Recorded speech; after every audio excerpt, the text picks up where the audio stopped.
स्वागत है आप सभी का। ब्रेक के बाद जारी है सबसे बड़ा फैसला। यूपी उत्तराखंड की जनता ने क्या दिया है जनादेश। बस थोड़ी देर में तस्वीरें मिलनी साफ हो जाएंगी और उसके लिए न्यूज 18 ने की है भव्य तैयारी।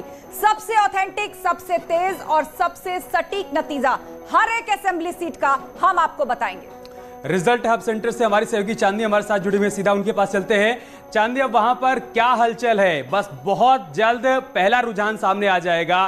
कैसे हमारी टीम वहां पर पूरी तरीके से तैयार है पहला रुझान दिखाने के लिए? बिल्कुल अमित, आपको बता दूं कि यहाँ पर अब हलचल तेज हो गई है क्योंकि कुछ ही पल का इंतजार है और कुछ ही पल के इंतजार के बाद कह सकते हैं कि रुझान आना शुरू हो जाएंगे। अपने कैमरा पर्सन से कहूंगी कि जरा वो दिखाएं यहाँ पर कि टीम हमारी यहाँ पर मौजूद है और ये पूरी तरीके से तैयार है क्योंकि कुछ ही पल के इंतजार के बाद रुझान आना शुरू हो जाएंगे। क्योंकि हर किसी की निगाहें इसी पर टिकी हुई हैं कि जितनी जल्दी रुझान आएंगे सबसे पहले सबसे सटीक हम आप तक, अपने दर्शकों तक पहुंचाएंगे। और देश का आपको बता दें कि नंबर 1 ये चैनल है और जहां पर ये सेटअप है जिसके जरिए हम सबसे पहले और सबसे सटीक आपको हर आंकड़े पहुंचाते हैं। यहाँ पे देख सकते हैं कि जो टीम है वो यहाँ पर बैठी हुई है। बात करें तो अब से थोड़ी देर के बाद रुझान आने शुरू हो जाएंगे।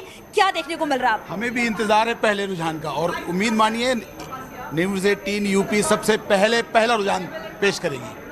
तो सुना आपने कि सबसे पहले रुझान हम आप तक पहुंचाएंगे और देखिए हलचल यहाँ पर बढ़ गई है और अब से कुछ ही देर के बाद जो यहाँ पे जितने फोन्स रखे वो बजना शुरू हो जाएंगे और एक एक करके सबसे पहले सबसे सटीक आंकड़े हम आप तक पहुंचाएंगे क्योंकि कुछ ही पल का इंतजार है। क्योंकि इस बार देखा जा रहा है कि 2022 के विधानसभा चुनाव में सबकी निगाहें टिकी हुई है क्योंकि तमाम ऐसे दिग्गज हैं जो चुनावी मैदान में और कांटे की टक्कर यहाँ पर नजर आ रही है। अमित, बिल्कुल बिल्कुल कांटे की टक्कर नजर आ रही है। एग्जिट पोल अपने रुझान सामने रख चुके हैं, लेकिन ये जो लाइव रिजल्ट हब है न्यूज़ 18 का अमित, ये सबसे तेजी से नतीजे बताता है। हमारे जो सभी रिपोर्टर्स हैं एक एक काउंटिंग सेंटर पर होते हैं और सबसे तेजी से पहला रुझान, पहला आंकड़ा और बहुत ही सत्यता के साथ आपके सामने रखता है। ये एक्सक्लूसिव तैयारी हमारी आपके लिए। जुड़े रहिए आप हमारे साथ। वरिष्ठ पत्रकार मनोज रघुवंशी भी हमारे साथ जुड़े हुए हैं, उनका रुख करते हैं। मनोज जी, तकरीबन 1 घंटे का वक्त जब पहला रुझान जो है वो सामने आ जाएगा, लेकिन सभी सियासी पार्टियां अब भी ये दावे कर रही हैं, एग्जिट पोल के उलट भी यही दावा कि फिगर तो यही रहेगी, बस पार्टी बदल जाएगी। देखिए, हौसला बनाए रखना चाहिए, सबको अपना हौसला बनाए रखना चाहिए और कभी कभी वाकई में अनएक्सपेक्टेड रिजल्ट्स आ भी जाते हैं तो कोई ताज्जुब नहीं है अगर कोई रिजल्ट पलटे, लेकिन न भी पलट रहा हो तो भी हौसला तो बना के रखना चाहिए। इस बार बहुत सारी वीआईपी सीटें और हॉट सीटें हैं मनोज जी। कोई 2-4 सीट जिस पर आपको लग रहा है कि सबसे ज्यादा निगाहें हैं, ये वो सीटें हैं जहां के फैसले चौंका सकते हैं, या फिर आप आश्वस्त हैं कि 2017 में कम से कम जो बड़ी सीटें थी, बड़े चेहरे थे, उनके नतीजे नहीं बदलने वाले हैं? देखिए, हॉट सीटें मतलब जैसे मैं गोरखपुर को हॉट सीट तो नहीं बोलूँगा, लेकिन जैसे गोरखपुर की मतलब और जो बाकी विधानसभा सीटें हैं उसमें मान लीजिए अगर आधी आधी हो जाती हैं तो चिंता की बात है। या बनारस है, मान लीजिए 8 सीटों में 5 बीजेपी जीत जाती है और 3 नहीं जीतती है तो चिंता की बात है।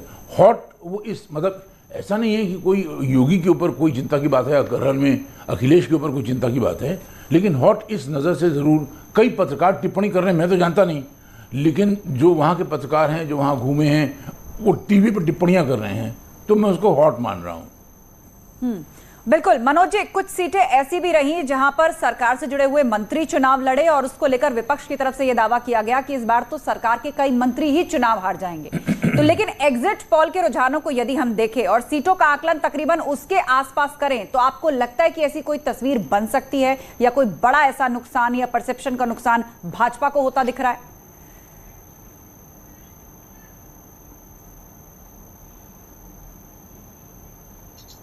तो लगता है मनोज जी से फिलहाल संपर्क नहीं हो पा रहा है, लेकिन भाजपा प्रवक्ता प्रशांत उमराव जी हमारे साथ जुड़े हुए हैं और आपको यह भी बता दें कि थोड़ी ही देर में